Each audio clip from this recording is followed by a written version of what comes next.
हाँ, hello students, ये हमारा कॉम्पिटिटिव एग्ज़ाम्स का जो है वो 12th लेक्चर है। इसमें आज हम पहले मोमेंट ऑफ इनर्शिया का डिस्कशन करेंगे। ओके, देखिए जो ट्रांसलेटरी मोशन होता है, हमने इसको बोल दिया है कि आपका पीडीएफ इसमें पड़ा है, आप थ्योरी में उसमें हेल्प ले सकते हैं, ऑब्जेक्टिव भी उसमें पड़े हुए हैं और कुछ एग्ज़ाम्पल दिए हैं, वो कम से कम आप एग्ज़ाम्पल तो ज़रूर कर लें। और जो रोटेशनल डायनामिक्स का जो 11th का लेक्चर पढ़े हुए हैं उसमें भी कॉम्पिटिटिव एग्जाम्स के क्वेश्चन हैं। जो लोग बेटर परफॉर्मेंस चाहते हो वो कॉम्पिटिटिव एग्जाम्स के उनके जो क्वेश्चन आंसर दिए हुए हैं, सॉल्यूशन है, जो प्लेलिस्ट दी हुई है 11th की, उसमें उसमें जाकर देखें वहाँ पर। और जो 11th के न्यूमेरिकल हैं देखें, अगर समय मिले तो वहाँ पर थ्योरी भी देखें। तो देखिए मोमेंट ऑफ इनर्शिया जो है हम पहले डिस्कशन करेंगे। मोमेंट ऑफ इनर्शिया जो है वो रोटेशनल डायनामिक्स में इसका वही रोल है जो ट्रांसलेटरी मोशन में मास का होता है, यानी कि इनर्शिया फैक्टर है। आपको मालूम है कि अगर सेम फोर्स आप लगाएं तो मास अगर कम होगा तो एक्सीलरेशन ज़्यादा होगा। वैसे यहाँ पर जो है रोटेशनल डायनामिक्स में अगर टॉर्क जो है, अगर टॉर्क ज़्यादा लगाते हैं किसी या फिक्स टॉर्क कर दें आप, मोमेंट ऑफ इनर्शिया अगर ज़्यादा होगा तो उसमें रोटेशनल मोशन उतना कम होगा। तो मास की तरह ही रोल प्ले करता है ये भी। ठीक, मोमेंट ऑफ इनर्शिया के लेकिन फार्मूले अलग हैं और ये नीदर स्केलर नॉर वेक्टर है। वेक्टर इसलिए नहीं, इसमें डायरेक्शन नहीं है। ठीक, लेकिन मोमेंट ऑफ इनर्शिया हमेशा किसी एक्सिस ऑफ रोटेशन के अबाउट होता है। जैसे ये रॉड है, अगर मान लो सेंटर के अबाउट रोटेट हो रही है तो सेंटर के अबाउट फार्मूला अलग है, कॉर्नर के अबाउट रोटेट हो रही है तो फार्मूला ml²/3 अलग है। ठीक, तो मैग्नीट्यूड चेंज हो रहा है इसलिए वो स्केलर भी नहीं है, तो इसको लिखते हैं नीदर स्केलर नॉर वेक्टर। तो हम फार्मूला चेक करते हैं मोमेंट ऑफ इनर्शिया के।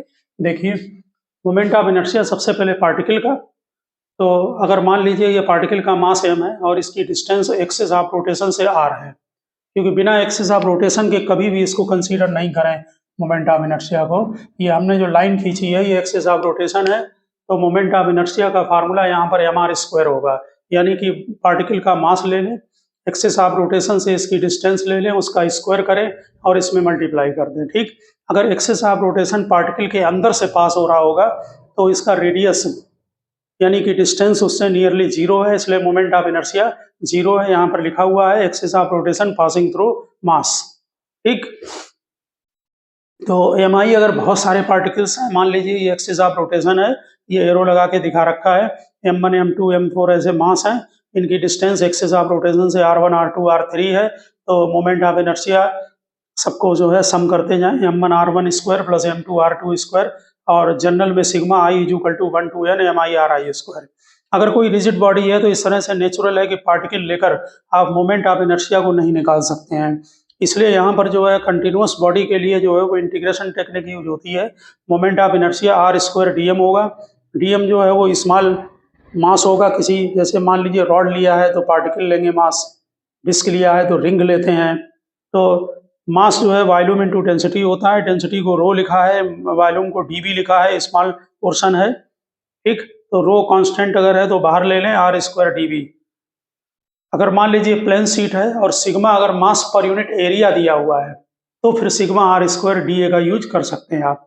मोमेंट ऑफ इनर्शिया फार्मूला से ही क्लियर है कि मास पर डिपेंड कर रहा है, पोजीशन जो एक्सिस ऑफ रोटेशन की कहाँ पर है, r कितने डिस्टेंस पर है, ओरिएंटेशन पर भी डिपेंड करता है। आगे बताएंगे कि जैसे ये रॉड है, मान लीजिए आपका जो एक्सिस ऑफ रोटेशन ऐसे है और एंगल पर है तो फार्मूला अलग है, तो orientation of axis of rotation पर डिपेंड करता है, शेप और साइज पर डिपेंड करेगा बॉडी की।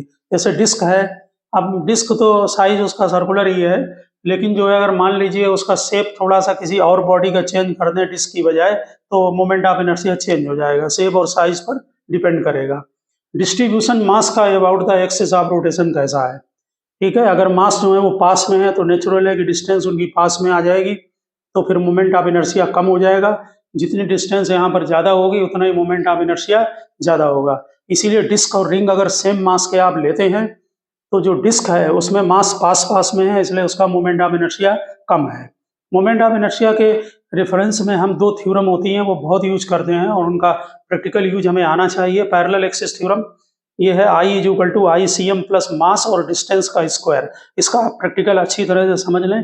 अगर आपको सेंटर ऑफ मास का CM मालूम है किसी भी बॉडी का और उसको पैरेलल शिफ्ट करना है, उसका नाम ही है पैरेलल एक्सिस थ्योरम। तो मास ले लें और डिस्टेंस का स्क्वायर करके उसमें मल्टीप्लाई करके इसमें प्लस करते हैं तो मोमेंट ऑफ इनर्शिया निकल आएगा। जैसे ये रॉड है, मान ली इसका सीएम सेंटर पर होगा, ये सीएम से पास हो रहा है ये एक्सिस ऑफ रोटेशन, और ठीक इसके पैरेलल यहाँ निकालना है, नाम ही है पैरेलल एक्सिस थ्योरम। ठीक, बस एक मिस्टेक नहीं करना कभी, जब तक सीएम के अबाउट ना मालूम हो तब तक इसमें प्लस नहीं करना। ठीक है, ये एक्सिस ऑफ रोटेशन लिया है, ये डिस्टेंस डी ले ली है, ये सीएम से एक्सिस पास हो रहा है, यानी जो सीएम से एक्सिस पास हो रहा है यहाँ पर आई सीएम होगा, और हमें जो निकालना है वो मोमेंट ऑफ इनर्शिया इस एक्सिस के अबाउट, ये एक्सिस ऑफ रोटेशन है। तो सीएम के अबाउट ले लें मोमेंट ऑफ इनर्शिया, डिस्टेंस का स्क्वायर करें, मास मल्टीप्लाई करें, उसमें प्लस कर लें। दूसरी पैरेलल परपेंडिकुलर एक्सिस थ्योरम है, ये 3D के में, ये जैसे x है, y है और z है। ठीक, अगर आपको दो परपेंडिकुलर डायरेक्शन में मोमेंट ऑफ इनर्शिया मालूम है आई एक्स और आई वाई, और z में निकालना है तो simply I X plus I Y is equal to I Z होगा। इसका मेन कॉन्सेप्ट है कि used only parallel plane sheet, यानी कि प्लेन लेमिना, ये 3D बॉडी के लिए यूज नहीं करते हैं। ठीक है, उसमें जरूरत नहीं पड़ती है सिमेट्रिकल बॉडी में, तो इसलिए जो है हमेशा प्लेन शीट के लिए, यानी डिस्क में लगाइए, रिंग में लगाइए, रेक्टेंगुलर शीट पर लगाइए, स्फीयर में नहीं, कोन में नहीं, solid sphere, hollow sphere, cylinder में नहीं। ठीक, तो परपेंडिकुलर एक्सिस थ्योरम, दो थ्योरम बहुत यूज होती हैं। तो आप देखें जरा मोमेंट ऑफ इनर्शिया रिंग का, देखिए बहुत अच्छी तरह से इसको समझ लेना, बिना एक्सिस ऑफ रोटेशन के कोई मोमेंट ऑफ इनर्शिया का क्वेश्चन जब लगाएं तो चेक कर लें कि एक्सिस ऑफ रोटेशन कहाँ पर है। तो ये रिंग है, रिंग का सीएम सेंटर पर होगा। ठीक, यहाँ पर कोई मास सिचुएटेड नहीं होता है, तो इससे पासिंग थ्रू और perpendicular to the plane, practically देखें, जैसे मान लीजिए ये आपकी ये रिंग हमने ले ली है, तो ये रिंग का सेंटर बीच में होगा। तो पहला फार्मूला लिखा गया है वो ये है इस एक्सिस के अबाउट, इसका मीनिंग है रिंग ऐसे रोटेट हो रही है, समझ गए ना। तो पहला axis passing through the CM and perpendicular to the plane, formula M R square, formula learn करें, सीएम के अबाउट और परपेंडिकुलर टू द प्लेन, इसमें फर्क है। जैसे ये है, ये सीएम है बीच में, तो ये सीएम के अबाउट है लेकिन परपेंडिकुलर टू द प्लेन है, और ऐसे रख देंगे तो इन द प्लेन हो जाएगा, ये भी सीएम के अबाउट हो गया।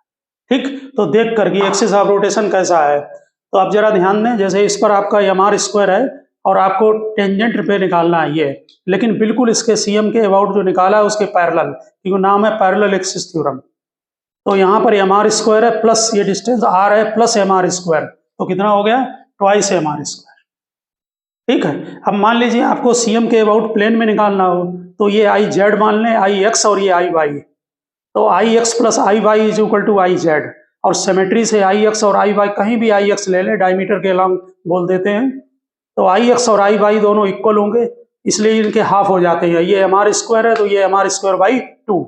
अब देखिए इसको टेंजेंट लगा रहे, ये टेंजेंट ये भी है, लेकिन ये डायमीटर के पैरेलल है टेंजेंट।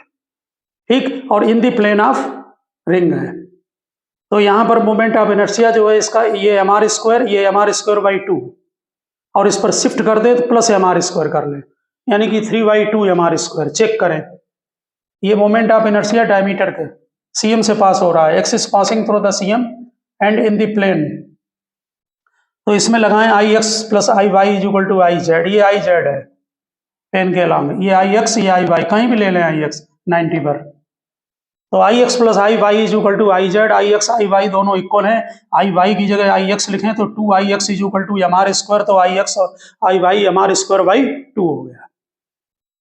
ठीक, अब अगला है axis passing in the plane of the ring, ये टेंजेंट है प्लेन ऑफ द रिंग, ये अभी हमने बताया, ये सीएम है और फिर इसको शिफ्ट कर दो, तो M R square by 2 plus M R square, यानी 3/2 एम आर स्क्वायर। ठीक, इसी तरह से हम डिस्क का लेंगे, अभी बताया था अगर मास सेम हो तो डिस्क का मोमेंट ऑफ इनर्शिया कम होगा। अगर सेंटर के अबाउट देखें, मान लीजिए ये हम डिस्क ले रहे हैं, इसका ये सेंटर के अबाउट, इसका मतलब ऐसे रिवॉल्व हो रही है। अगर आप कॉर्नर के अबाउट ले रहे हैं तो ये डिस्क ऐसे रिवॉल्व होगी ऐसे, ठीक है, ये इसके अबाउट ऐसे, समझ गए ना।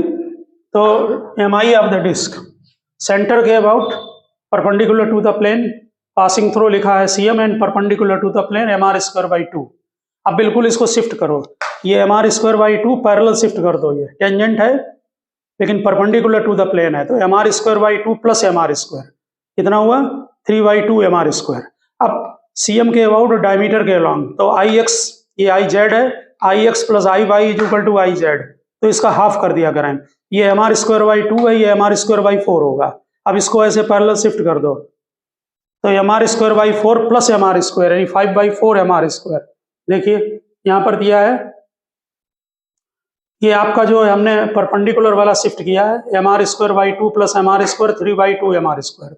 और अबाउट डायमीटर, डायमीटर में अभी हमने दिखाया कि हाफ हो जाएगा। I X plus I Y is equal to I Z लगाएं, आई एक्स और आई वाई इक्वल होंगे तो एम आर स्क्वायर बाई 4 हो जाएगा।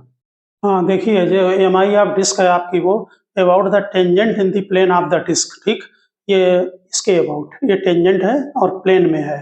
तो डायमीटर से जो सीएम ये होगा यहाँ पर, इसको शिफ्ट करेंगे यहाँ पर, तो मोमेंट ऑफ इनर्शिया होगा I C M plus M R square, I C M R square by 4 है डायमीटर के along, plus M R square कर दे तो 5/4 एम आर स्क्वायर, ठीक। इसी तरह से M I of the thin uniform rod, जैसे ये पेन है थिन यूनिफॉर्म रॉड, थोड़ा रेडियस नेग्लेक्टेड हो तो लेंथ इसकी यल है, मास एम है, तो सेंटर के अबाउट यानी कि सीएम से जो पास होगा यहाँ से एक्सिस ऑफ रोटेशन जो कि हमने स्टार्टिंग में बताया यानी ऐसे रोटेट हो रहा है, तो ये एम एल स्क्वायर बाई 12, ठीक। कॉर्नर के अबाउट पैरेलल एक्सिस थ्योरम लगा दें, M L square by 12 plus length कितनी है शिफ्टिंग की L/2, L/2 का होल स्क्वायर, तो ये एम एल स्क्वायर बाई 3 आ जाएगा कॉर्नर के अबाउट।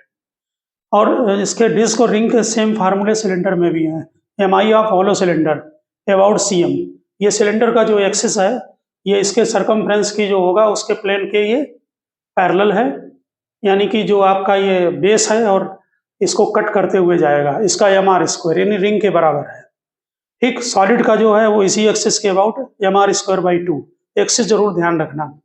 और अगर मान लीजिए सॉलिड में आप अगर ये परपेंडिकुलर टू लेंथ लेते हैं तो इसमें अगर ये रेडियस भी इसका भी लगेगा, ठीक है, इसका ध्यान रखना। अगर ऐसे लेते हैं तो फिर इसमें खाली एम आर स्क्वायर बाई 2 और इसमें जो है वो M R square by 4 plus M L square by 12 होगा, ठीक है, ध्यान रखना। इसमें जो है ये जो एक्सिस ऑफ रोटेशन है, ये जो आपका सिलेंडर है एक्सिस ऑफ रोटेशन इसकी लेंथ को कट कर रहा है, तब ये फार्मूला लगेगा। मास है ब्रैकेट में R square by 4 plus L square by 12। इसी तरह से हॉलो स्फीयर का अपने सीएम के अबाउट डायमीटर हो अलॉन्ग ए बी, ठीक। और हॉलो स्फीयर में ध्यान रखना इस बात को कि इसमें हमने अभी बताया था परपेंडिकुलर एक्सिस थ्योरम की जरूरत नहीं है।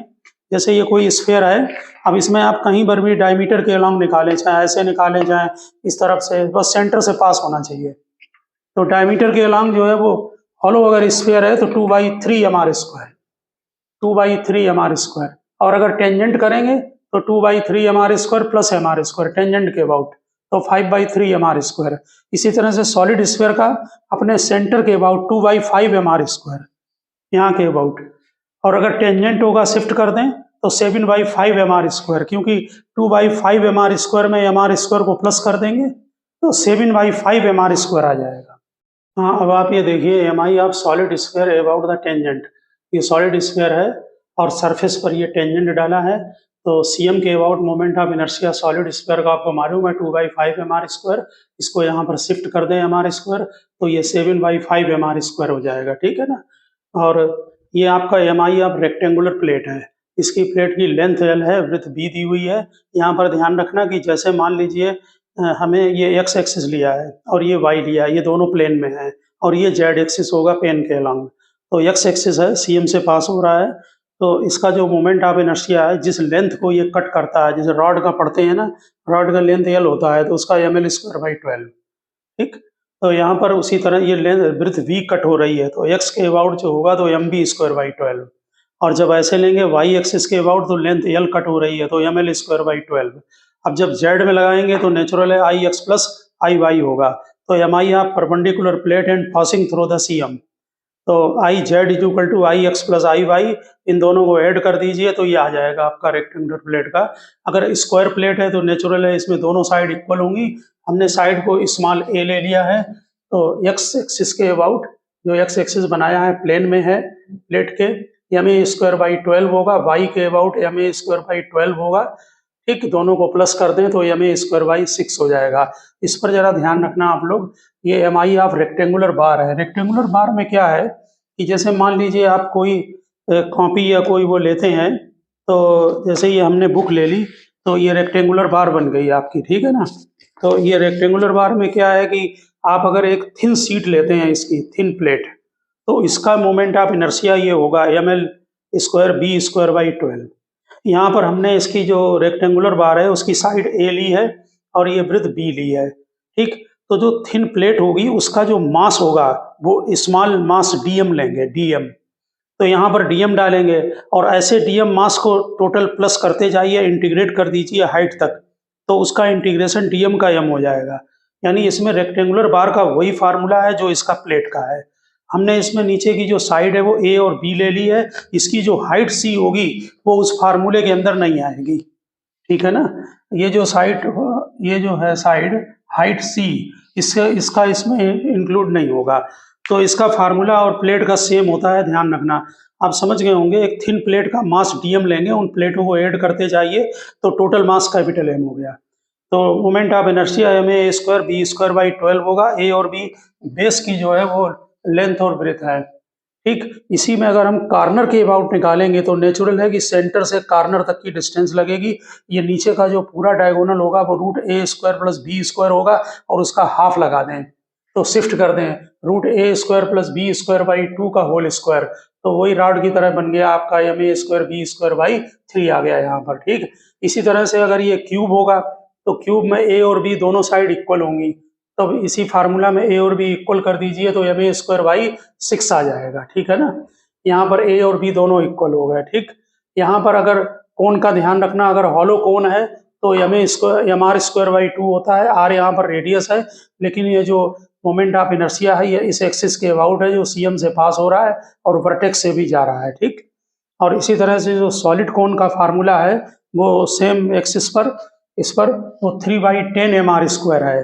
ये फार्मूले जो मोमेंट ऑफ इनर्शिया के हैं ये डायरेक्ट पूछ दिए जाते हैं।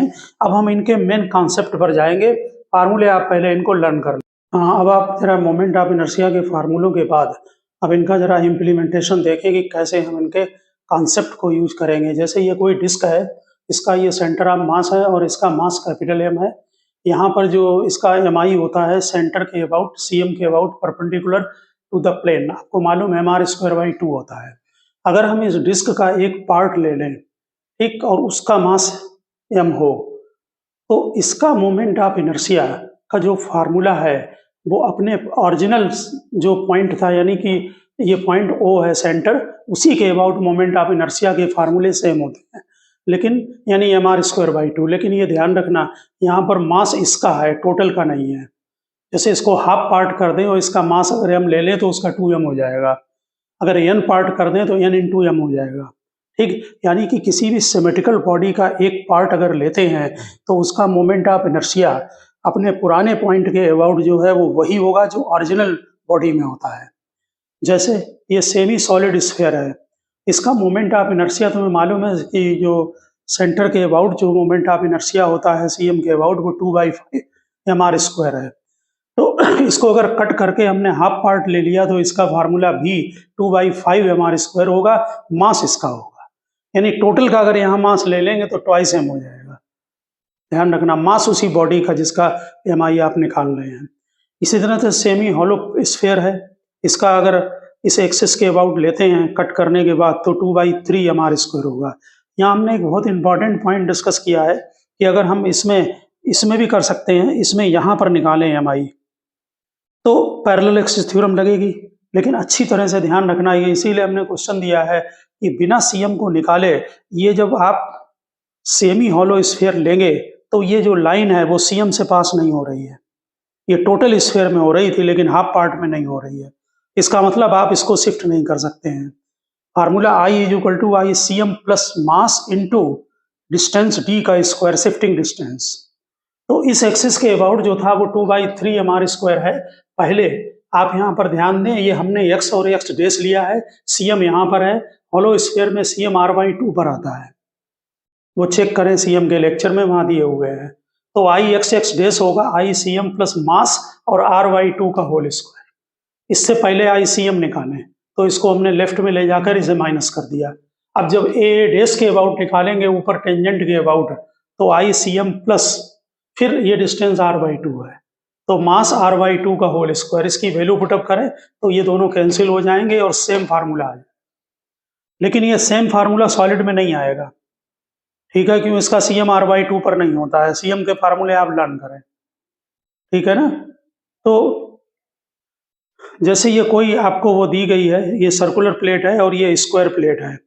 इसका डायमीटर 2r है और इसकी साइड 2r है। दोनों के मास हमने इक्वल लिए हैं। Moment of inertia x dash के अबाउट निकालना है। तो हमने डायरेक्ट लिखा है, आप चेक करें। पहले यहाँ पर देखिए प्लेट का, इसके अबाउट होता है mr²/4, ये लिखा, प्लस इसको शिफ्ट करें यहाँ पर, parallel axis theorem, parallel axis theorem shift करें। ये डिस्टेंस r है तो mr² इस पे प्लस कर दें। अब जो स्क्वायर प्लेट है उसका अपने CM के अबाउट निकालें ऐसे। तो मास सेम लिया है दोनों का, 2r का स्क्वायर, क्योंकि इसकी साइड 2r है, अपॉन 12, प्लस यहाँ से सेंटर से यहाँ तक की डिस्टेंस r है, तो प्लस mr²। इनको सबको ऐड करें तो 31/12 mr² आएगा। ये आपने 11th में क्वेश्चन किया होगा, तो इसको ध्यान रखना। ये 4 स्फीयर हैं सॉलिड। अगर कुछ नहीं लिखा है तो सॉलिड स्फीयर माने जाएंगे।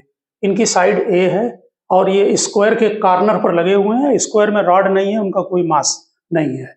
साइड B है। इसका MI निकालना है किसी एक इसके अबाउट। ये प्लेन में ऐसे भी निकाल सकते हैं, प्लेन में ऐसे अबाउट। तो इसका कितना होगा अपना 2/5 mr², इसका 2/5 mr², इसका 2/5 mr², लेकिन इसको शिफ्ट करना पड़ेगा, प्लस mb²। इसका भी अपने सेंटर के अबाउट 2/5 और फिर इसको शिफ्ट कर दो mb²। तो हमने 2/5 ma² इसका ले लिया एक का, प्लस mb² शिफ्ट करके 2 टाइम्स मल्टीप्लाई कर दिया, प्लस उनके दोनों के 2/5 ma² एक का लिया और डबल कर दिया। या आप ऐसे कर ले कि चारों स्फीयर में एक स्फीयर का 2/5 ma², उसमें 4 मल्टीप्लाई कर दें, प्लस इन दो को शिफ्ट कर दें, तो ये आंसर आ जाएगा। और अगर ऐसे निकालेंगे तो ये हमने आंसर नहीं लिखा है, फिर इसको ऐसे शिफ्ट किया जाएगा। इसका ma²/12 प्लस ये डिस्टेंस, ठीक, ये b है तो ये b√2, इसको यहां से निकाल कर शिफ्ट करें और इसको शिफ्ट करें, ठीक। ध्यान रखें जब शिफ्ट करें तो एक्सिस पैरेलल होने चाहिए। ये एक सर्कुलर प्लेट है, इसका रेडियस r है। इसमें एक लाइन दी हुई है क्वेश्चन में, y = x + c, ये लाइन दी हुई है। इसके अबाउट MI निकालना है।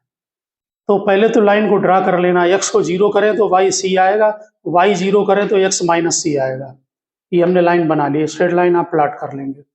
आपको ये परपेंडिकुलर डिस्टेंस निकालनी पड़ेगी। पहले हम ये लेंगे, इसके अबाउट प्लेट का, वो आपको मालूम है mr²/4 होता है, और प्लस इसको शिफ्ट करेंगे।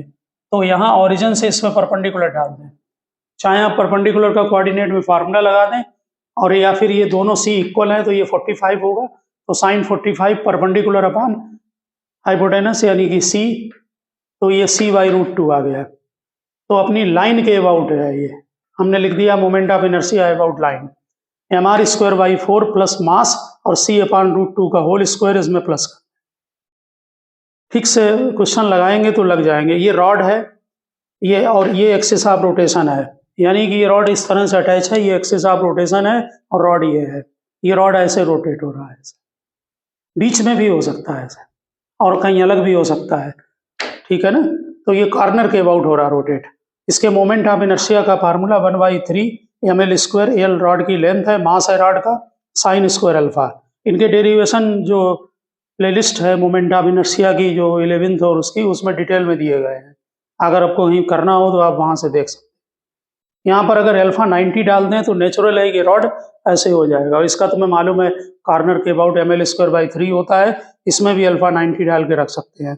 इसी को अगर आप सेंटर के अबाउट ले जाएंगे तो सेंटर के अबाउट रॉड का फार्मूला आपको मालूम है, ये रॉड है, इस सेंटर के अबाउट ऐसे ml²/12, तो यहाँ पर 12 आ जाएगा 1/3 की जगह, ठीक है। फार्मूला यही रहेगा sin² अल्फा। और अगर बीच में कहीं ले लेंगे तो फिर इंटीग्रेशन करके निकालना पड़ता है।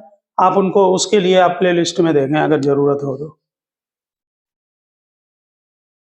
हाँ, अब आप जरा यहाँ पर एक क्वेश्चन को देखें। ये एक डिस्क है, रेडियस इसकी r है, इसमें r/2 रेडियस का डिस्क जो है वो रिमूव कर दिया कट करके बाहर। इस टाइप के क्वेश्चन बहुत आते हैं कॉम्पिटिटिव एग्जाम में, ठीक। तो इसमें रिमेनिंग पोर्शन जो बचेगा उसका मोमेंट ऑफ इनर्शिया निकालना है, अबाउट O निकाल सकते हो, या जो रिमेनिंग पोर्शन का CM है उसके अबाउट भी। तो CM पर बाद में आते हैं, पहले हम O के अबाउट देखिए। पहला इसमें काम ये करना कि क्वेश्चन पढ़ने पर मास चेक करना कि किसका दिया है। इसमें हमने पहले लिया है कि गिवन मास जो है वो टोटल प्लेट का दिया हुआ है। ठीक है, गिवन है mass of the plate of radius R, यानी पूरी प्लेट का मास m दिया है। नेचुरल है कि जो पार्ट आपने रिमूव किया है उसका मास निकालिए, तो यूनिटरी मेथड का यूज करें। Find the MI of the remaining disc about O, ठीक, and perpendicular to the plane निकाल रहे हैं, ठीक है ना, ऐसे। तो मास रिमूव्ड पार्ट का यूनिटरी मेथड का यूज करें। टोटल का मास m है, उसमें एरिया को डिवाइड करें पाई आर स्क्वायर, और जो आपने पार्ट रिमूव करके बाहर निकाला है उसका रेडियस r/2 है, तो ये m/4 आ गया। ठीक, अब जो आपकी प्लेट है, जो रिमेनिंग प्लेट है उसका भी मास आप समझ गए, m में से m/4 को माइनस कर दें तो 3m/4 रिमेनिंग पोर्शन का मास होगा।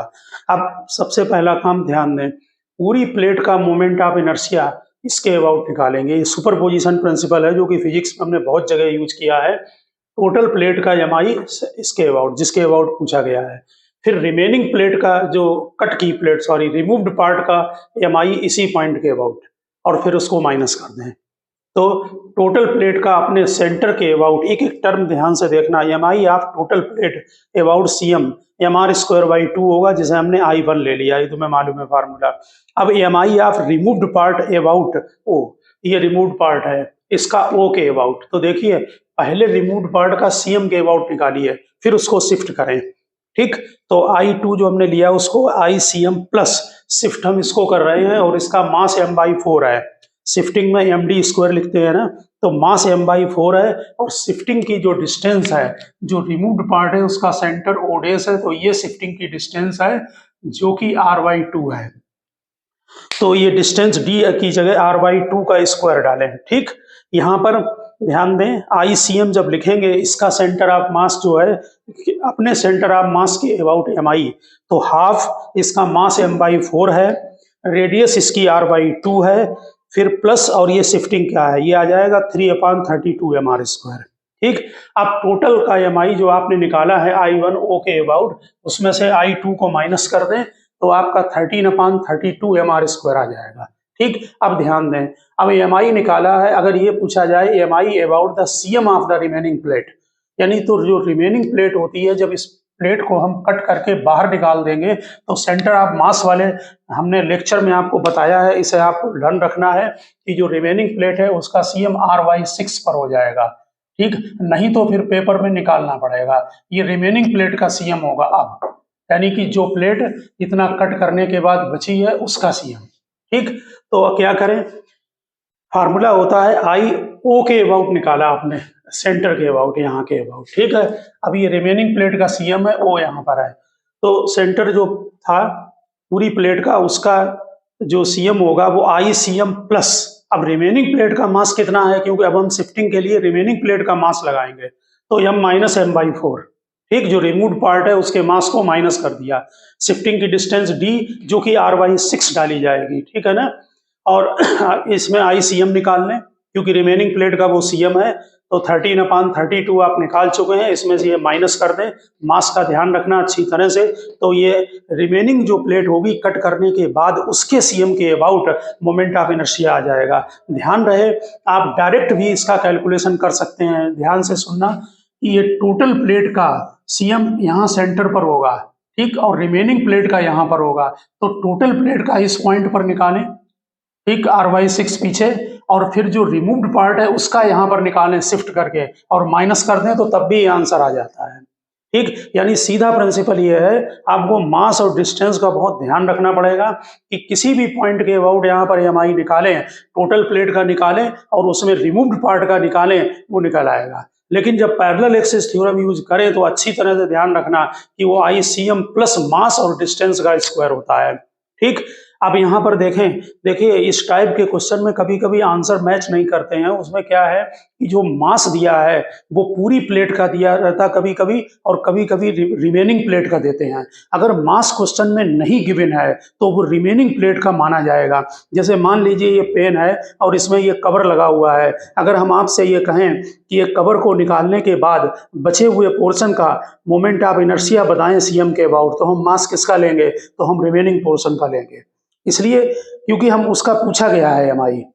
समझ रहे हैं ना? तो जब अगर मास नहीं गिवन है तो फिर रिमेनिंग प्लेट का लेंगे। अलर्ट होकर ऑब्जेक्टिव में टिक लगाना मास को चेक करके। तो if mass given is the mass of remaining plate, अगर रिमेनिंग प्लेट का मास m है तो पहले कैविटी का निकालें, फिर यूनिटरी मेथड पर ध्यान दें। मास और रिमेनिंग प्लेट का जो एरिया है वो 3/4 पाई आर स्क्वायर होगा, क्योंकि टोटल प्लेट का पाई आर स्क्वायर है, उसमें पाई आर स्क्वायर बाई 4 को माइनस करें। तो कैविटी का जो एरिया है वो पाई आर स्क्वायर बाई 4 होगा, रेडियस r बाई 2 है, तो इसका मास m/3 आया। अब टोटल प्लेट का मास कितना होगा? नेचुरल है कि उसमें m मास रिमेनिंग प्लेट का है और रिमूव्ड पार्ट का m/3 है, दोनों को प्लस करें तो 4m/3, नेचुरल है उसका मास ज्यादा आएगा। अब जो क्वेश्चन लगाया वो हमने डायरेक्ट लिखा है, उसको ध्यान दें। हम mi of the remaining plate about वो निकाल रहे हैं, ठीक? केवल वही मेथड है लेकिन मास चेंज हो गया। अब डायरेक्ट देखें, आई ओ के अबाउट I1 माइनस I2, तो सेंटर के अबाउट अपने टोटल प्लेट का मास इसका 4m/3 है, रेडियस r है, माइनस अब रिमूव्ड पार्ट को देखें, हाफ मास इसका m/3 है, रेडियस r/2 का स्क्वायर करें, प्लस शिफ्टिंग, शिफ्टिंग के लिए खुद इसका मास m/3 है और r/2 डिस्टेंस पर शिफ्टिंग है, तो ये आपका मोमेंट ऑफ इनर्शिया O के अबाउट निकल आएगा, यानी कि पूरी प्लेट का जो सेंटर है। और अगर मान लीजिए एक पॉइंट पर ध्यान दें कि जो आपने ये मोमेंट ऑफ इनर्शिया यहाँ निकाला है 13/32 mr स्क्वायर, ये जब moment of inertia remaining plate का जो आया है, इस मोमेंट ऑफ इनर्शिया में जो मास है वो टोटल प्लेट का है। तो अगर हम इसमें मास को हम रिप्लेस कर दें रिमेनिंग प्लेट के मास के, तो m को रिप्लेस कर दें 4m/3 पर, तो तब भी डायरेक्ट आंसर 13/24 आ रहा है। चेक करें इसको। और यहीं पर अगर हम इसमें मोमेंट ऑफ इनर्शिया का कैलकुलेशन करते हैं p के अबाउट, यानी कि रिमेनिंग जो प्लेट है उसके cm के अबाउट, तब आंसर 37/72 mr स्क्वायर आएगा, 37/72। तो इस टाइप के जो क्वेश्चन है वो कॉम्पिटिटिव एग्जाम में बहुत ही जनरल क्वेश्चन है जो आते हैं, इनकी ठीक से प्रैक्टिस करें। हम एक दो क्वेश्चन और आपको बता दे रहे हैं फ्लो में, इसको ठीक से समझकर फिर उनको भी लगाएं। हाँ, अब जरा आप नेक्स्ट क्वेश्चन देखें, बिल्कुल इसी पैटर्न पर। देखिए ये कोई डिस्क है, इसकी रेडियस r है, सेंटर से यहाँ तक डिस्टेंस, इसमें r/3 डायग्राम बना हुआ है। ये डिस्क को कट करके बाहर निकाल दिया, ठीक? अब mass of the total plate दी हुई है 9m, ठीक? तो find the mi of the remaining plate about o, इस सेंटर के अबाउट निकालना है, ठीक है? तो सबसे पहले हमने काम बताया कि जो रिमूव्ड पार्ट है आप उसका मास निकालें। मास of the removed part, total का मास 9m है, टोटल का एरिया डिवाइड करें पाई आर स्क्वायर और उसमें मल्टीप्लाई करें जितने एरिया का निकालना है, यूनिटरी मेथड है। पाई r/3 इसका रेडियस है, होल स्क्वायर इसका मास कैपिटल M आ गया, ठीक? अब हम डायरेक्ट लगाया है, आप ध्यान से देखें, mi आपका रिमेनिंग प्लेट अबाउट O, तो पहले क्या करते हैं I1 माइनस I2, I1 का मतलब है टोटल प्लेट का O के अबाउट, फिर जो रिमूव्ड पार्ट है उसका O के अबाउट और उसको माइनस कर दिया। चेक करें, फार्मूला डिस्क का हाफ mr स्क्वायर है, हाफ मास इसका 9m है, रेडियस इसकी r है, माइनस लगाएं, I2 को चेक करें, इसका अपने cm के अबाउट पहले और फिर इसको यहाँ से यहाँ तक शिफ्ट कर दें। तो अपने cm के अबाउट हाफ mr स्क्वायर, मास इसका m है, रेडियस इसकी r/3 है, प्लस इसका मास लें और फिर इसकी ये डिस्टेंस निकालें। टोटल r में से r/3 को माइनस कर दें तो ये डिस्टेंस आ जाएगी r माइनस r/3 का होल स्क्वायर, ये आपकी 4mr स्क्वायर आएगी। आप समझ गए होंगे, बिल्कुल उसी पैटर्न पर है। नेक्स्ट क्वेश्चन चेक करें, ये एक डिस्क है, इसमें जो है वो इसकी रेडियस 2r है और इसमें यहाँ पर ये r रेडियस की ये डिस्क कट करके बाहर कर दी है, ठीक? इसमें मोमेंट ऑफ इनर्शिया 2 पॉइंट पर निकाला है, O पर और P पर, और फिर इनका रेशियो बताना है, ठीक? यहाँ पर capital M mass total plate का गिवन है। तो सबसे पहला काम है, जो डिस्क आपने रिमूव की है उसका मास निकालें यूनिटरी मेथड से। एरिया को डिवाइड करते समय ध्यान रखना, इसका रेडियस 2r है और इसका रेडियस r है, तो ये मास m/4 आया। अब डायरेक्ट चेक करें O के अबाउट, पहले टोटल प्लेट का इसके O के about moment of inertia half mass m r radius 2r, ठीक? ये टोटल प्लेट का आ गया। अब जो रिमूव्ड पार्ट है उसका अपने cm के अबाउट और फिर उसको शिफ्ट करना, तो हाफ इसका मास m/4 है, रिमूव्ड पार्ट का इसका प्लस इसका मास m/4 है और इसकी रेडियस r है, ये आपका 13/8 mr स्क्वायर आ गया। अब जरा P के अबाउट चेक करें, टोटल प्लेट का पहले cm के अबाउट निकालें, फिर इसको यहाँ से शिफ्ट करेंगे, तो हाफ इसका मास m है टोटल प्लेट का, यहाँ से यहाँ तक इसकी खुद की रेडियस 2r है, प्लस शिफ्टिंग इसका मास m है, शिफ्टिंग की डिस्टेंस यहाँ से यहाँ तक की 2r है, ठीक? इसमें से माइनस करें। अब जरा ध्यान देना, ये वाली प्लेट रिमूव्ड पार्ट का, इसका अपना cm यहाँ पर है, ये ठीक।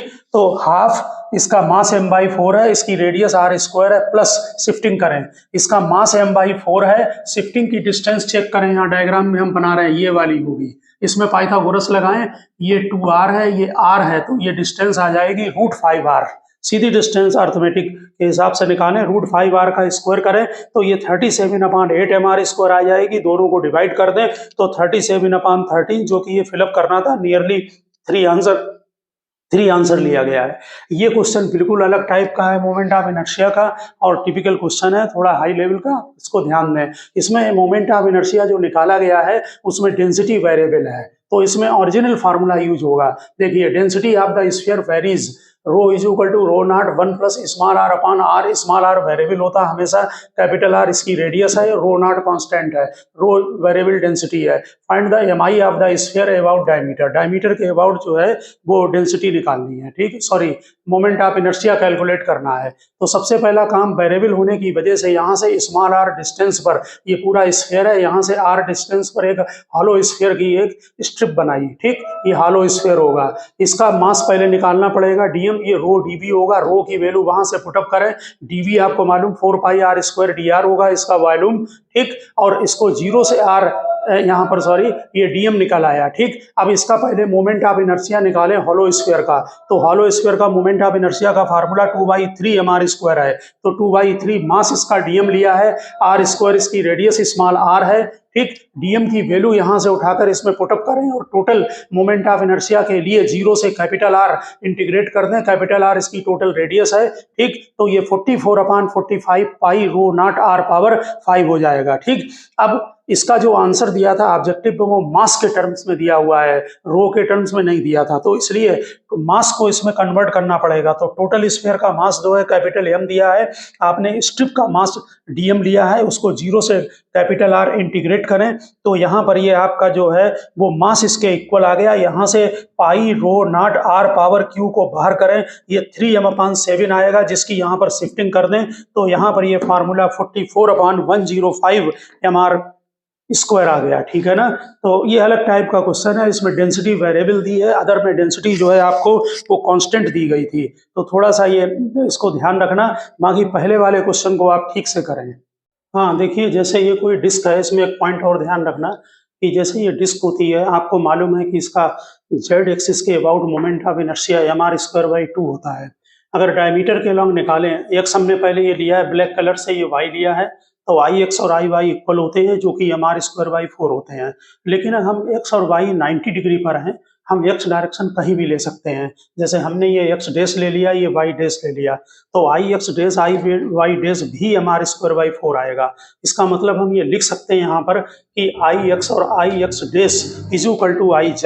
इसका मतलब है कि ये एक्सेप्शन है, ये आपका जो परपेंडिकुलर एक्सिस थ्योरम है उसको पूरी फॉलो नहीं करते हैं, क्योंकि x और x डैश जो है वो 90 डिग्री पर नहीं है, प्रैक्टिकली सिमेट्रिकल बॉडी है। ये स्क्वायर और रेक्टेंगल में भी ऑब्जेक्टिव में ध्यान रखना कि जैसे यहाँ पर x ले लिया और यहाँ पर x डैश या y ले लें या x डैश, तो तब भी उन दोनों का सम i z के इक्वल हो जाएगा, ठीक है ना।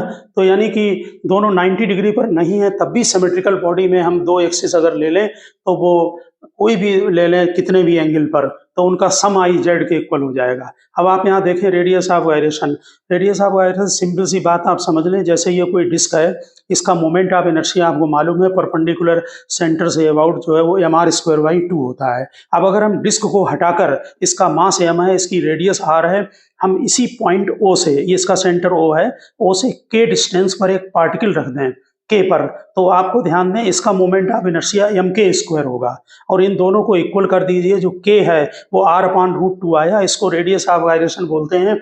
किसी भी क्वेश्चन के अंदर कहीं भी ऑब्जेक्टिव में रेडियस ऑफ गायरेशन पूछा जाए तो उसको mk² के इक्वल कर दें मोमेंट ऑफ इनर्शिया के फार्मूले को, तो k निकल आएगा।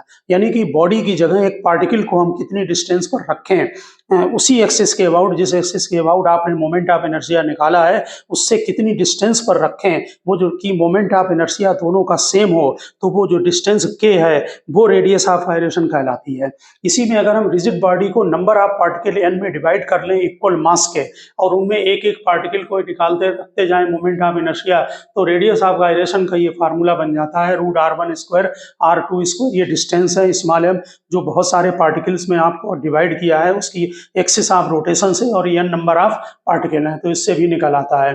अब हम दूसरे टॉपिक पर आते हैं, एंगुलर वेलोसिटी पर। देखिए एंगुलर वेलोसिटी को हमने सर्कुलर मोशन में अच्छी तरह से डिस्कस किया है। जैसे ये कोई मान लीजिए रिजिड बॉडी है, यहाँ पर रोटेशनल मोशन है। रोटेशनल मोशन में जब कोई बॉडी रोटेट करती है, जैसे मान लीजिए ये ऐसे कोई डिस्क ले ली हमने ये, और ये ऐसे रोटेट कर रही है, तो इसका एक्सिस ऑफ रोटेशन के अबाउट हर पॉइंट सर्किल में घूमता है, ठीक है ना। और अगर एक लाइन आप यहाँ बना लें और ये मान लीजिए एंटी क्लॉक जा रहा है, तो जितने भी इस लाइन के ऊपर पॉइंट होंगे सबका एंगुलर डिस्प्लेसमेंट सेम होगा, ठीक। एंगुलर डिस्प्लेसमेंट वगैरह हम वहाँ डिस्कस कर चुके हैं, आप सर्कुलर मोशन के चैप्टर में उसको चेक करें अगर कंफ्यूजन हो तो। एंगुलर वेलोसिटी के 2-4 पॉइंट हम यहाँ पर डिस्कस कर दे रहे हैं। नेचुरल है कि जब कोई बॉडी रोटेट होगी तो उसके सारे पॉइंट में जो है वो एंगुलर वेलोसिटी होगी, और एक लाइन में जितने पॉइंट होंगे उनकी एंगुलर वेलोसिटी सेम होगी, ठीक, क्योंकि वो इक्वल एंगल ट्रेवल करेंगे। Angular velocity actually linear motion में भी होती है। जैसे मान लीजिए ये एंगुलर वेलोसिटी आप पार्टिकल है अबाउट फिक्स पॉइंट ओ, आप कहीं भी निकाल सकते हैं एंगुलर वेलोसिटी। ये फिक्स पॉइंट ओ है, आर डिस्टेंस पर ये पी पार्टिकल है, ओपी को मिलाइए और पी जो है वो वी वेलोसिटी से इस तरफ जा रहा है, लाइन ज्वाइनिंग जो की है आपने उससे फाई एंगल पर। तो अगर आप v cos फाई की बात करेंगे, v का कंपोनेंट इसके अलोंग लें, तब तो ये स्ट्रेट लाइन जाता हुआ दिखाई पड़ेगा इस लाइन के अलोंग, तो ये v cos फाई होगा। इसे dr/dt लिख सकते हैं। यहाँ पर बोल सकते हैं कि ये जो है वो रेट है by which magnitude of R change हो रहा है, कि मैग्नीट्यूड आर का अगर मान लीजिए इसका कंपोनेंट इससे दूर जा रहा है तो यही आपका वेलोसिटी ऑफ जो है वो सेपरेशन हो गई, दूर जा रहा है। और अगर मान लीजिए थीटा यहाँ 90 से ज़्यादा होगा तो ये पार्टिकल पास में आएगा, तो यही वेलोसिटी ऑफ अप्रोच हो जाती है, ठीक है ना। तो अब अगर एंगुलर वेलोसिटी आपको लेनी है, इसकी वेलोसिटी तो दी नहीं है, तो यहाँ अभी जनरल फार्मूला बताएंगे। तो यहाँ पर इसका परपेंडिकुलर कंपोनेंट ले लें, यानी कि v sin फाई और r से डिवाइड कर दें। ये रेट है बाई विच r जिस पर रोटेट करेगा, ठीक। इसीलिए जो अगर यहाँ पर फाई 90 पर रख दें तो ये प्योर सर्कुलर मोशन हो जाएगा। इसीलिए आपने ध्यान दिया होगा कि सर्कुलर मोशन में सेंटर के अबाउट जब हम एंगुलर वेलोसिटी का फार्मूला निकालते हैं, ये वेलोसिटी v होती है पार्टिकल की, ये क्लॉकवाइज हमने ले लिया r है, तो v = r ओमेगा आ जाता है। इससे निकालने v = r ओमेगा, यहाँ थीटा 90 होता है, ये प्योर सर्किल में हो जाएगा, ठीक। अगर एंगुलर प्योर रोटेशन में कोई बॉडी है तो हमने बता दिया कि जितने भी पार्टिकल हैं वो सर्किल में मूव करते हैं। ऐसे में जो एंगुलर वेलोसिटी है dθ/dt वो इंस्टेंटेनियस एंगुलर वेलोसिटी हो गई। एवरेज निकालनी है तो Δθ/Δt होगी। ओमेगा जो है यहाँ पर इन रोटेशनल मोशन अगर दोनों हैं, एंगुलर वेलोसिटी रोटेशन भी है और ट्रांसलेशनल मोशन भी है, तो यहाँ पर जरा चेक करें, इसमें बॉडी जो है वो रोटेट भी हो रही है और आगे की तरफ भी जा रही है। ऐसी कंडीशन में रिलेशन निकालने के लिए या आपको दो पार्टिकल दिए गए हों, जैसे ये रॉड है, यहाँ ध्यान से देखें, अगर ये पार्टिकल की वेलोसिटी आगे को कम है और इसकी ज़्यादा है तो ये थोड़ा आगे कम बढ़ेगा, ये ज़्यादा बढ़ेगा, ठीक। आप अगर ऑब्जर्वर यहाँ पर बैठा है तो ये पार्टिकल आपको रिवोल्यूशन करता हुआ दिखाई पड़ेगा, रिवॉल्व करता हुआ। तो यहाँ पर हमने किसी रोटेटिंग बॉडी में जो कि आगे भी जा रही है, दो पॉइंट ले लिए A और B, यही जनरल फार्मूला है। हमने सर्कुलर मोशन में भी इसको डिस्क्राइब किया है। यहाँ पर वेलोसिटी VA ले ले, पहले इन दोनों लाइनों को मिलाइए। यहाँ पर वेलोसिटी VA ले ली, लाइन ज्वाइनिंग दी पार्टिकल से, एंगल ये अल्फा है, यहाँ पर एंगल बीटा है, इसकी वेलोसिटी VA है, इसकी वेलोसिटी VB है, ठीक। तो कभी भी अगर आपको कैलकुलेशन करना हो, यहाँ नीचे हमने एग्जाम्पल दिया है, तो अगर लाइन AB के अलोंग अगर वेलोसिटी के कंपोनेंट ले लेंगे तो इसकी लेंथ चेंज होगी नहीं। इसका मतलब BA cos alpha = BB cos beta होगा, ठीक। इससे आप एक वेलोसिटी कैलकुलेट कर सकते हैं, अगर नहीं दी है एंगल कैलकुलेट कर सकते हैं। एंगुलर वेलोसिटी का फार्मूला हम ये पहले बता चुके हैं। एंगुलर वेलोसिटी आप A ये विद रिस्पेक्ट टू B मानी जाएगी, इसलिए B को माइनस करें। इसमें हमेशा परपेंडिकुलर कंपोनेंट डालें। इसका कंपोनेंट BA sin अल्फा, इसका कंपोनेंट VB sin बीटा होगा। इसको माइनस किया है क्योंकि इसके रिलेटिव निकाल रहे हैं। रिलेटिव का मतलब ऑब्जर्वर B पर बैठा हुआ है, और फिर इनकी लेंथ को डिवाइड कर दें। ये जनरल फार्मूला है एंगुलर वेलोसिटी को निकालने का। अब यहाँ पर देखिए, ये रॉड है, जैसे मेरे पेन है इसकी तरह, ये वॉल है हॉरिजॉन्टल और वर्टिकल, इसमें ये नीचे स्लिप हो रही है। हमने ये क्वेश्चन उसमें भी डाला है शॉर्ट में, VA नीचे जा रहा है, VB इधर जा रहा है, ठीक। ऐसी कंडीशन में इनकी लेंथ हमने L ले ली है रॉड की, इसकी VA की वेलोसिटी V दे रखी है। तो सबसे पहले आप लेंथ के अलोंग कंपोनेंट कीजिए, तो VA cos 30 इसका कंपोनेंट करें, इसको हमने आगे बढ़ा दिया, ये 60 है तो ये भी 60 होगा, ध्यान से देखना, ये वी cos 60 होगा, इन दोनों को इक्वल करें तो वी निकल आएगा। अब आप अगर एंगुलर वेलोसिटी निकालनी है रॉड की, इसमें ट्रांसलेटरी मोशन भी है और एंगुलर मोशन भी है, तो एंगुलर वेलोसिटी अगर निकालनी है तो परपेंडिकुलर कंपोनेंट लें, जरा ध्यान दें। ये वी ए है, इसका परपेंडिकुलर कंपोनेंट इसके अलॉन्ग ये था, ये इस तरफ होगा, कितना होगा वी ए साइन 30, माइनस लगाएं, लेकिन वी बी जो आपका इधर जा रहा है, इसका जो कंपोनेंट है इसके अलॉन्ग तो इधर होगा, ये इस तरफ होगा, ये दोनों अपोजिट हैं, इसलिए बीच में माइनस साइन का यूज करें। यहाँ ध्यान रखना साइन के लिए अगर ये अपोजिट है तो प्लस कर दें, तो ये वी बी साइन 60 हो गया, यहाँ पर वैल्यू पुटअप कर दें वी ए और वी बी की, तो ये एंगुलर वेलोसिटी आपकी निकल आएगी 2v/L। हमने सर्कुलर मोशन और कई शॉर्ट में ये आपको एग्जाम्पल पहले से ही दे रखे हैं। हाँ, इसमें अब हम एंगुलर मोमेंटम का डिस्कशन करेंगे। देखिए, जैसे न्यूटन्स लॉ में आपने पढ़ा है कि कोई body mass M V velocity से जा रही है तो उसमें लीनियर मोमेंटम होता है और rate of change of linear momentum जो है वो फोर्स के इक्वल है। तो इसी तरह से यहाँ पर जब कोई भी बॉडी रोटेट कर रही है तो उसमें एंगुलर मोमेंटम होगा। ये आपका टर्निंग मोमेंट है, यानी कि मोमेंट ऑफ लीनियर मोमेंटम भी बोलते हैं, ठीक, मोमेंट ऑफ लीनियर मोमेंटम। तो क्योंकि आपने देखा होगा कि वहाँ पर जो है अगर कोई बॉडी कम स्पीड से है और उसका मास ज़्यादा है तो तब भी उसका लीनियर मोमेंटम ज़्यादा होगा, क्योंकि मास इनटू वेलोसिटी है। अगर मास हैवी है तो लीनियर मोमेंटम ज़्यादा होगा, ऐसे में भी उसको जो है स्पीड को चेंज करने के लिए फोर्स हैवी लगाना पड़ेगा, क्योंकि F equal to delta P by delta T है। यहाँ पर भी वही रोल जो है वो एंगुलर मोमेंटम प्ले करता है, ठीक है, लेकिन उसके फार्मूला थोड़ा डिफरेंट है, उसमें जो है R क्रॉस P है डिस्टेंस और उसमें मल्टीप्लाई हो जाता है। तो आइए इसके हम फार्मूलों को देखते हैं। एंगुलर मोमेंटम जो है वो मोमेंट ऑफ लीनियर मोमेंटम जो है इज कॉल्ड एंगुलर मोमेंटम, ठीक, या टर्निंग इफेक्ट है। L is equal to R cross P इसका बेसिक फार्मूला है, ये पोलर फॉर्म कहलाता है। P यहाँ पर लीनियर मोमेंटम है जो कि मास इनटू वेलोसिटी है। R परपेंडिकुलर डिस्टेंस है, एक्सिस ऑफ रोटेशन से, विदाउट एक्सिस ऑफ रोटेशन बिल्कुल कभी भी यूज नहीं करेंगे। कोई भी क्वांटिटी यहाँ पर टार्क है, एंगुलर मोमेंटम है जो वेक्टर क्वांटिटी है, एंगुलर एक्सीलरेशन है, एंगुलर वेलोसिटी है, तो एक्सिस ऑफ रोटेशन या किस पॉइंट के अबाउट ले रहे हैं, ठीक है। तो यहाँ पर जो है angular momentum R cross P जो है, R जो है वो डिस्टेंस है फ्रॉम एक्सिस ऑफ रोटेशन। और ध्यान रखें कि अगर एंटी क्लॉकवाइज रोटेट हो रही है तो पॉजिटिव लेते हैं और क्लॉकवाइज रोटेट हो रही है तो नेगेटिव लेते हैं इन जनरल। तो जैसे ये कोई पॉइंट पार्टिकल जो है यहाँ पर है, हम पार्टिकल का पहले फार्मूला लिख रहे हैं, ये R cross P polar form कहलाती है, और जब हम एक्स वाई कोऑर्डिनेट में लिखते हैं तो वो कार्टेशियन फॉर्म होती है। देखिए, ये एक्सिस ऑफ रोटेशन हमारा वो पॉइंट के अबाउट है जहां हमने ओरिजिन अटैच किया है, पेन के डायरेक्शन में है, ये पॉइंट है यहाँ पर, ये पी लीनियर मोमेंटम से इधर को जा रहा है, इसको यहाँ पर मिला दिया, ये आर वेक्टर है, ये पी वेक्टर है, दोनों के बीच में जो एंगल है वो फाई होगा, क्योंकि टेल टू टेल अटैच करना पड़ेगा, इसको आगे एक्सटेंड करें तो ये एंगल फाई आएगा, ठीक। तो R क्रॉस P को अगर ओपन करते हैं तो नेचुरल है आर पी साइन फाई होगा।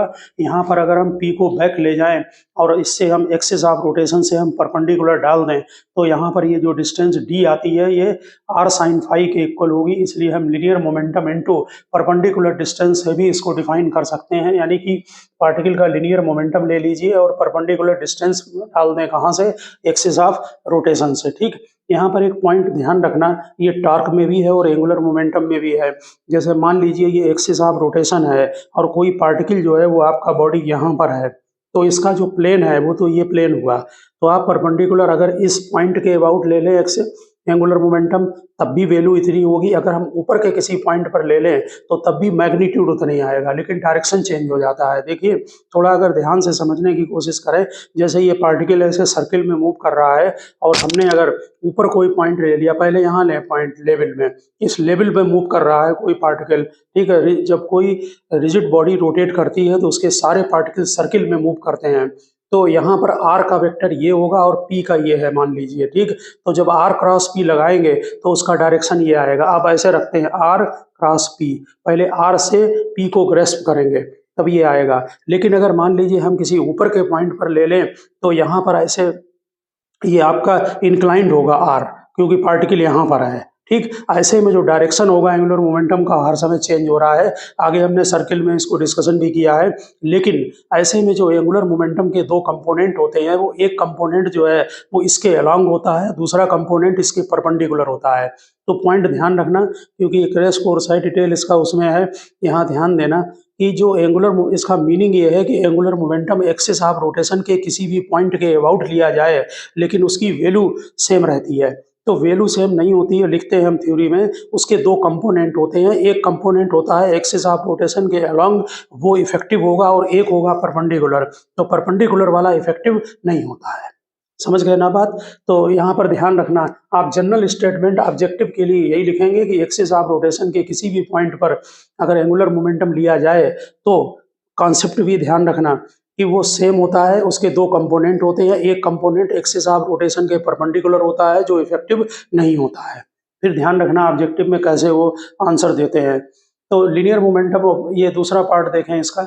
यहाँ पर ये पी था मोमेंटम और आर ये था। अब हम पी के कंपोनेंट करेंगे, एक हम आर के अलोंग, जो हम आर के अलोंग कंपोनेंट करते हैं वो हम बोलते हैं रेडियल कंपोनेंट, ठीक। और इसके जो परपेंडिकुलर होता है उसे बोलते हैं ट्रांसवर्स कंपोनेंट। ये होगा आपका पी कॉस फाई, ये होगा P sine phi, transverse component. यहाँ नेचुरल है कि पी साइन फाई आता है, इसका मतलब है केवल ट्रांसवर्स कंपोनेंट जो है वो एंगुलर मोमेंटम के लिए रिस्पॉन्सिबल है। सेम थ्योरी टॉर्क में है, L is equal to R into distance into transverse component of angular momentum होगा। आर यहाँ पर ये टोटल डिस्टेंस होगी, यहाँ पर डी परपेंडिकुलर ली गई है, ठीक है। तो दोनों कॉन्सेप्ट बेसिक ध्यान रखना। और अगर रिजिड बॉडी होगी, रिजिड बॉडी है, रिंग है, डिस्क है, ये रोटेट हो रही है, ये जनरल फार्मूला पार्टिकल के लिए था। रिजिड बॉडी के लिए अगर आप एंगुलर मोमेंटम का फार्मूला लगाएंगे तो L is equal to I omega होगा। ये फार्मूला इसी की तरह है। यहाँ पर ध्यान दें, आई मोमेंट ऑफ इनर्शिया हो गया और ओमेगा इसकी जो है वो एंगुलर स्पीड हो गई, ठीक, या एंगुलर वेलोसिटी हो गई। तो L is equal to I omega formula यहाँ पर यूज होगा अगर आपका जो है वो रिजिड बॉडी है, ठीक। अब यहाँ पर ध्यान दें, अब हम प्रैक्टिकल केस ले रहे हैं जिनको आपके ऑब्जेक्टिव आएंगे जो एग्जाम में, उनमें जो कैसे उनका यूज करेंगे।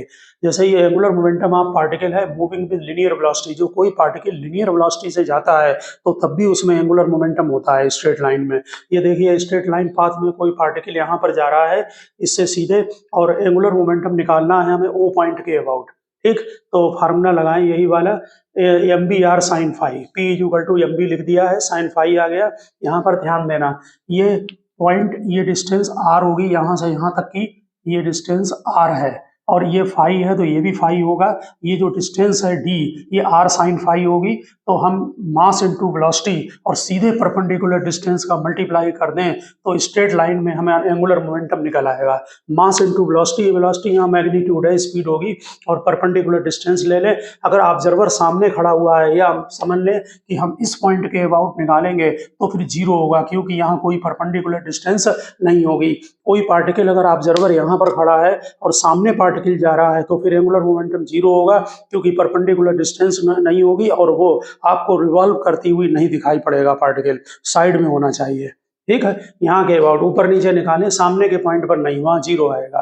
तो स्ट्रेट लाइन मोशन में कहीं पर भी हो तो इसको आप बिल्कुल लर्न करके रखें, मास ले लें, स्पीड ले लें, और जो स्ट्रेट लाइन का मोशन का पाथ है उसको आगे बढ़ाएं। जिस पॉइंट के अबाउट एंगुलर मोमेंटम निकालना है उससे इस पर परपेंडिकुलर डाल दें तो ये डिस्टेंस डी आ जाएगी, उसको मल्टीप्लाई कर दें। अब angular momentum of particle moving in circular motion है। सर्कुलर मोशन में बहुत आसान है, क्योंकि यहाँ पर जो फाई है वो 90 होगा, आर ये होगा वेक्टर, वी ये होगा, तो ये एंगल फाई जो है वो 90 होगा, इसलिए यहाँ पर 90 पुटअप कर दें तो सीधे फार्मूला एम बी आर होगा, मास, स्पीड और आर जो है वो इसकी रेडियस हो जाएगी सर्कुलर मोशन की। यहाँ पर एक क्वेश्चन ध्यान रखना, आया हुआ क्वेश्चन है कि अगर हम सेंटर ओ के अबाउट जो है अभी हमने जो डिस्कस किया है, मान लीजिए सर्किल का ये सेंटर यहाँ टिप पर है और पार्टिकल ये रिवॉल्व कर रहा है, तो इसके अबाउट जो एंगुलर मोमेंटम होगा वो मैग्नीट्यूड तो यही होगा एम बी आर, और ये हमेशा कांस्टेंट रहेगा और साथ में डायरेक्शन भी कांस्टेंट रहेगा जो कि एक्सिस ऑफ रोटेशन के अलोंग होगा। लेकिन अगर हम किसी ऊपर के पॉइंट पर ले लें एंगुलर मोमेंटम तो मैग्नीट्यूड तो इतना ही आएगा, क्योंकि एक कंपोनेंट परपेंडिकुलर होगा वो इफेक्टिव नहीं होगा, लेकिन डायरेक्शन हर समय चेंज होगा, और डायरेक्शन चेंज होने की वजह से यहाँ पर एंगुलर मोमेंटम वेरी करेगा। तो हमने यहाँ लिख दिया है, अगर ओ पॉइंट के अबाउट एंगुलर मोमेंटम होगा तो कांस्टेंट होगा, और पी पॉइंट के अबाउट एंगुलर मोमेंटम होगा तो वेरी करेगा, ठीक, मेन डायरेक्शन वेरी कर रहा है। वैसे जो आता तो कंपोनेंट एंगुलर मोमेंटम का जो मैग्नीट्यूड है वो आता तो अलग है, लेकिन उसके जब हम कंपोनेंट कर देते हैं तो एक कंपोनेंट इफेक्टिव नहीं होता है। तो एंगुलर मोमेंटम देखें प्रोजेक्टाइल मोशन में, प्रोजेक्टाइल मोशन में हमने यू वेलोसिटी से थीटा एंगल पर पार्टिकल को प्रोजेक्ट कर दिया। एंगुलर मोमेंटम हम हमेशा यहाँ पर निकाल रहे हैं ओरिजिन के अबाउट, जिस पॉइंट से हमने पार्टिकल को प्रोजेक्ट किया है वो पॉइंट, इस पॉइंट के अबाउट ये है हमारा एक्सिस ऑफ रोटेशन का डायरेक्शन। ठीक है, तो यहाँ पर जिस समय हम पार्टिकल को प्रोजेक्ट कर रहे हैं वहां पर अगर पार्टिकल है तो एक्स कोऑर्डिनेट भी जीरो है, वाई कोऑर्डिनेट भी जीरो है, यहाँ पर एंगुलर मोमेंटम जीरो होगा। ठीक, क्योंकि इसी पॉइंट पर है, परपेंडिकुलर डिस्टेंस ही नहीं होगा। अगर ए पॉइंट पर है, यहाँ पर हाईएस्ट पॉइंट पर है, तो ध्यान दें यहाँ पर वेलोसिटी यू कॉस थीटा होती है और यहाँ से हमें इस पॉइंट ओ के अबाउट निकालना है। तो हमने बताया कि इसको आप एक्सटेंड करें और इससे परपेंडिकुलर डालें तो ये एच के इक्वल होगा, यानी यहाँ पर एंगुलर मोमेंटम होगा एम यू कॉस थीटा, ये तो एम बी हो गया, और इंटू परपेंडिकुलर डिस्टेंस एच, यहाँ क्लॉकवाइज होगा, चेक कर लें, हमेशा क्लॉकवाइज होता प्रोजेक्टाइल, ये क्लॉकवाइज। इसलिए क्लॉकवाइज होने की वजह से जनरली आंसर में माइनस लिया जाता है। एच की यहाँ वैल्यू पुटअप कर दे तो ये वैल्यू आ जाएगी।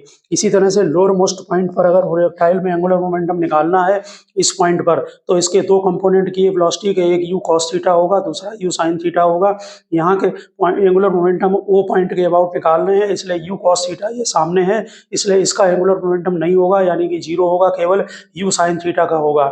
यू साइन थीटा लें और परपेंडिकुलर डिस्टेंस यहाँ पर रेंज होगी, माइनस लगाएं क्योंकि यहाँ पर भी क्लॉकवाइज है, माइनस ही लगेगा, इसमें ध्यान रखना प्रोजेक्टाइल में। तो minus M U sine theta into range का फार्मूला चेक करें, U square sine two theta by G, range का फार्मूला लगा दिया, साइन टू थीटा को ओपन कर दें। ठीक, इससे और माइनस का ध्यान रखना, यानी कि प्रोजेक्टाइल में आप इससे एंगुलर मोमेंटम निकाल सकते हैं। देखिए प्रोजेक्टाइल मोशन में अगर आप जनरल फार्मूला चाहें तो वो भी निकाला जा सकता है। प्रोजेक्टाइल मोशन में किसी एट एनी पॉइंट पर वेलोसिटी, देखिए हॉरिजॉन्टल वेलोसिटी चेंज होती नहीं है, यू कॉस थीटा, यहाँ पर एंगल हमने अल्फा लिया है वी का, तो वी कॉस अल्फा के इक्वल होगा। वर्टिकल वेलोसिटी आप V is equal to U plus A T से निकाल लेंगे। तो यहाँ का जो जनरल फार्मूला एल का आता है एंगुलर मोमेंटम का, वो ये आता है टाइम के साथ, इसको L is equal to R cross P से निकाला गया है। आर पोजीशन वेक्टर है किसी पर्टिकुलर पॉइंट पर, यू कॉस थीटा चेंज होगा नहीं, और इसमें टाइम को मल्टीप्लाई करें तो एक्स कोऑर्डिनेट आएगा और you cos theta minus half G T square ये वाई कोऑर्डिनेट होगा। इसी तरह से वेलोसिटी एट एनी टाइम निकाल लीजिए, horizontal component U cos theta और vertical U sine theta minus G T, cross product करें तो ये रिजल्ट आ जाएगा। प्योर रोटेशन में हमने आपको बता दिया एंगुलर मोमेंटम का फार्मूला आई ओमेगा होगा। इसमें एक ही कॉन्सेप्ट है, ध्यान रखना कि हमेशा किसी भी पॉइंट के अबाउट निकालें, लेकिन यहाँ आई सी एम यूज होगा, यानी moment of inertia C M के अबाउट। अगर एंगुलर मोमेंटम निकालना है कि अगर मान लीजिए कोई पार्टिकल जो है वो आपका ट्रांसलेटरी और रोटेटरी दोनों मोशन में है और इस पॉइंट के अबाउट निकाल रहे हैं हम ओ पॉइंट के अबाउट, तो यहाँ पर एक तो ये यहाँ पर लिनियर मोमेंटम की वजह से भी होगा एम बी आर, और दूसरा यहाँ पर आई सी एम ओमेगा भी होगा। अगर ऑब्जर्वर बिल्कुल इसके सामने होगा तो ये एम बी आर का पोर्शन जीरो हो जाएगा, केवल आई ओमेगा रहेगा। ठीक, यहाँ क्लॉक और एंटी क्लॉक को चेक कर लेना। जैसे ये डिस्क है ये रोटेट हो रही है, रोलिंग कर रही है, आगे भी जा रही है, तो यहाँ पर जो एंगुलर मोमेंटम हमने निकाला है वो लोअर मोस्ट पॉइंट पी के अबाउट निकाला है। अगर सेंटर के अबाउट निकालेंगे तो लिनियर का एंगुलर मोमेंटम नहीं होगा क्योंकि ये सामने जा रहा है। ठीक, ये क्लॉकवाइज होने की वजह से हमने माइनस लगा दिया, हो सकता है ऑब्जेक्टिव में आंसर में माइनस न लगाएं और क्लॉकवाइज ब्रैकेट में लिख दें। तो ये I C M omega minus M B R, I C M हमेशा एम आर, ये डिस्क लिया है, हाफ एम आर स्क्वायर रखा है, omega B by R put up कर दिया रोलिंग की वजह से, और इनको सम कर लें तो ये एंगुलर मोमेंटम आ जाएगा। जैसे ये कोई पार्टिकल जा रहा है, ये Y is equal to X minus four के स्ट्रेट लाइन की इक्वेशन है, इसके अलॉन्ग पार्टिकल जा रहा है, हमको एंगुलर मोमेंटम निकालना है सेंटर के अबाउट, तो इससे यहाँ पर परपेंडिकुलर डाल दीजिए, ये डिस्टेंस 4 आ रही है, ये भी 4 आ रही है, परपेंडिकुलर डिस्टेंस 2√2 आएगी, angular momentum mass into velocity और परपेंडिकुलर डिस्टेंस सीधे मल्टीप्लाई कर दें। ठीक, और एक फार्मूला और याद रखना, geometrical meaning of angular momentum, इसका मतलब होता है 2 into mass into areal velocity, Kepler second law से ड्राइव होता है। तो डीए बाई डी टी यहाँ पर एरियल वेलोसिटी होती है, area swept by the position vector in per unit time होता है, जो पार्टिकल आपका मूव कर रहा है वो कितना एरिया स्वेप्ट करेगा पर यूनिट टाइम में। तो ज्योमेट्रिकल मीनिंग का फार्मूला आप ध्यान रखना। ओके स्टूडेंट, हम इसको क्लोज करके एक और रोटेशनल डायनामिक्स का नेक्स्ट वीडियो बनाते हैं, उसमें इसको कंप्लीट करेंगे। ओके।